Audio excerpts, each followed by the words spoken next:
பணம் என்பது மனம் சார்ந்த விஷயமே ஒழிய பணம் வந்தால் மனம் கெட்டு போயிடும் என்று சொல்வது ரொம்ப ரொம்ப தப்பான விஷயம். என்ன, ஏழைகள் தற்கொலை பண்றது கிடையாது, ஏழைகள் வீட்டுல சண்டை நடக்கிறது கிடையாது, ஏழைகள் மனசு உடைஞ்சி போய் மது குடிக்கிறது கிடையாது.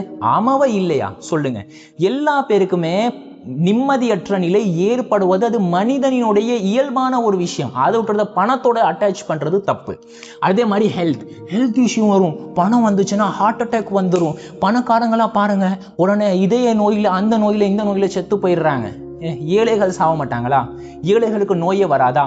பணக்காரனாக இருந்தால் நோய் வாய்ப்பட்டால் சிகிச்சை செய்ய முடியும். ஏழையாக இருந்தால் நோய் வந்து செத்து போயிடுவோம். நம்ம சிகிச்சை செய்ய முடியாது. உங்களுடைய வீட்டில் உள்ள உங்களுடைய பேரண்ட்ஸை நினைச்சு பாருங்க. அவங்களுக்கு ஒருவேளை ஏதாவது ஒரு நோய் ஏற்பட்டுருச்சுன்னா உங்கள்கிட்ட காசு இல்லை இந்த ஒரே காரணத்தால உங்களுடைய பெற்றோர்கள் யாராவது இறந்துட்டாங்கன்னா அந்த கில்ட்டி எப்படி இருக்கும், அந்த வேதனை எப்படி இருக்கும் நினைச்சு பாருங்க.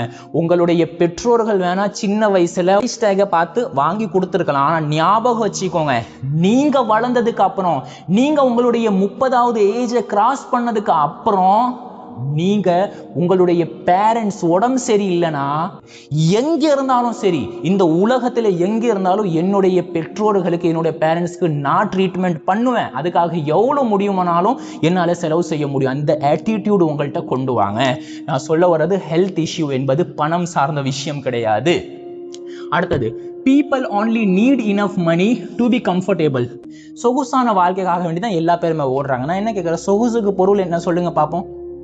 ஒரு 50-60 வருஷம் முன்னாடி ஒற்றை ஃபேன் மட்டும் இருந்தா வச்சுக்கோங்களேன், அதுவே சொகுசான வாழ்க்கை.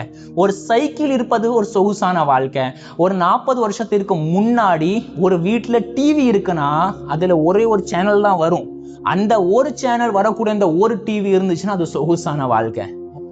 இப்போ உள்ள காலத்துல பாருங்க, எல்லா வீட்லயும் டிவி இருக்கு, எல்லா வீட்லயும் போன் இருக்கு, எல்லா வீட்லயும் கார் இருக்கு, பைக் இருக்கு. அப்போ இது சொகுசான வாழ்க்கையா?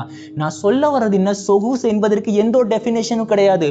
உங்களுக்கு வேணா ஏசியில உட்கார்றது ஒரு சொகுசான விஷயமா தெரியல. நாள் ஃபுல்லா ஏசியில இருக்கிற பணக்காரனுக்கு சொகுசு கிடையாது, அவனுக்கு அத்தியாவசியம். அது அத்தியாவசியமான ஒன்று. எந்த பணக்காரர்களும் சொகுசுக்காக வேண்டி சம்பாதிப்பது கிடையாது. இது ஞாபகத்துல வச்சுக்கோங்க. உங்களை பொறுத்த வரைக்கும் ஒரு ஃபேன் இருப்பது இயற்கை என்றால், அது நார்மலான விஷயம் என்றால், ஒரு பணக்காரனுக்கு ஏசி இருப்பது நார்மல்.